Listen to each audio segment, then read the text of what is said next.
என்ன அந்த தவுள்காரர் ரொம்ப துள்றான்? அவன் தவுள் இல்லாம நீ ஆட முடியாதா? அட நீங்க ஒண்ணு, ஒரு தகர டப்பாவை தட்டினா கூட தான் நான் ஆடுவேன். அந்த தவுள் என்னத்துக்கு? உங்க நாதஸ்வரம் தான் எனக்கு வேணும்.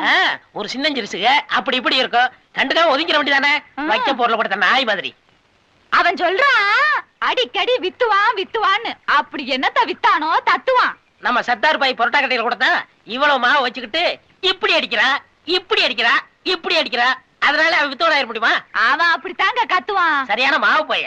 மாவு பைய இல்லங்க, மாங்காய் மடையன்.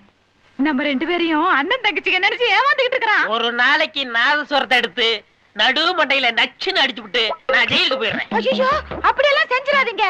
உங்க முகத்துல ஆசிட்ட ஊத்திடுவான். சரியான வெறிபிடிச்ச பையன். ஆமா, செஞ்சாலும் செய்வான். ஐயோ ஐயோ ஐயோ அண்ணே அண்ணே அண்ணே. அடி அடே அடடி. ஏண்டி ஆசி டூத்துற மூஞ்சி அடியுது?